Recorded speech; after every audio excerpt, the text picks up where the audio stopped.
Psalm 78, Maskil of Asaph. Give ear, O my people, to my law. Incline your ears to the words of my mouth. I will open my mouth in a parable. I will utter dark sayings of old, which we have heard and known, and our fathers have told us.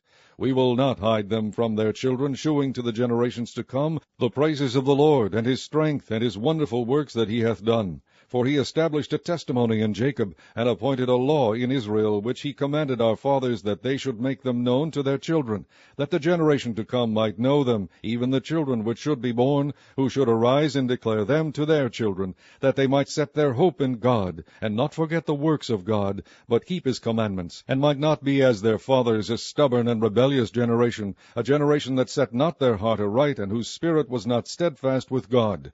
The children of Ephraim, being armed and carrying bows, turned back in the day of battle.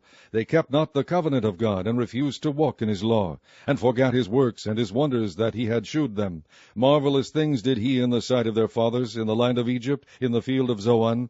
He divided the sea, and caused them to pass through, and he made the waters to stand as an heap.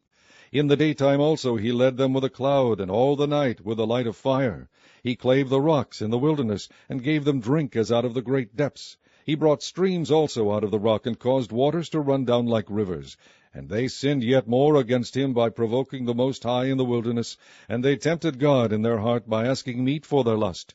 Yea, they spake against God. They said, Can God furnish a table in the wilderness? Behold, he smote the rock, that the waters gushed out, and the streams overflowed. Can he give bread also? Can he provide flesh for his people?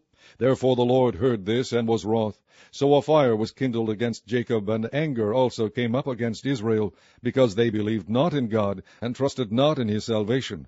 Though he had commanded the cloud from above, and opened the doors of heaven, and had rained down manna upon them to eat, and had given them of the corn of heaven. Man did eat angels' food, he sent them meat to the full. He caused an east wind to blow in the heaven, and by his power he brought in the south wind. He rained flesh also upon them as dust, and feathered fowls like as the sand of the sea, and he let it fall in the midst of their camp round about their habitations. So they did eat, and were well filled, for he gave them their own desire. They were not estranged from their lust, but while their meat was yet in their mouths, the wrath of God came upon them, and slew the fattest of them, and smote down the chosen men of Israel. For all this they sinned still, and believed not for his wondrous works. Therefore their days did he consume in vanity, and their years in trouble. When he slew them, then they sought him, and they returned and inquired early after God. And they remembered that God was their rock, and the high God their Redeemer. Nevertheless they did flatter him with their mouth, and they lied unto him with their tongues. For their heart was not right with him, neither were they steadfast in his covenant. But he, being full of compassion, forgave their iniquity, and destroyed them not. Yea, many a time turned he his anger away, and did not stir up all his wrath. For he remembered that they were but flesh, a wind that passeth away, and cometh not again. How oft did they provoke him in the wilderness, and grieve him in the desert? Yea, they turned back, and tempted God, and limited the Holy One of Israel. They remembered not his hand, nor the day when he delivered them from the enemy, how he had wrought his signs in Egypt, and his wonders in the field of Zoan, and had turned their rivers into blood, and their floods that they could not drink.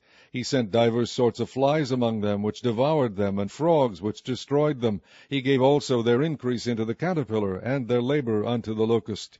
He destroyed their vines with hail, and their sycamore trees with frost. He gave up their cattle also to the hail, and their flocks to hot thunderbolts. He cast upon them the fierceness of his anger, wrath, and indignation, and trouble, by sending evil angels among them. He made a way to his anger, and spared not their soul from death, but gave their life over to the pestilence, and smote all the firstborn in Egypt, the chief of their strength in the tabernacles of Ham, but made his own people to go forth like sheep, and guided them in the wilderness like a flock. And he led them on safely, so that they feared not, but the sea overwhelmed their enemies.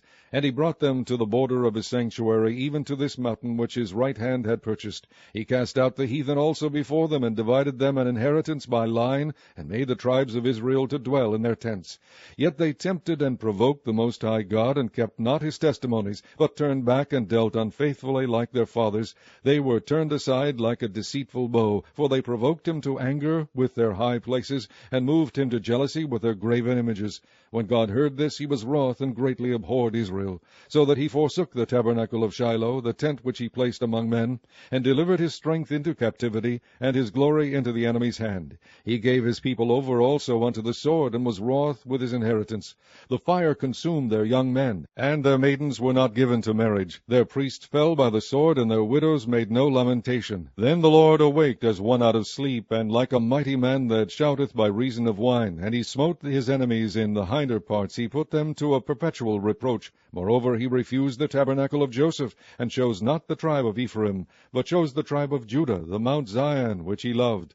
And he built his sanctuary like high places, like the earth which he hath established forever. He chose David also his servant, and took him from the sheepfolds. From following the ewes great with young, he brought him to feed Jacob his people, and Israel his inheritance. So he fed them according to the integrity of his heart, and guided them by the skillfulness of his hands.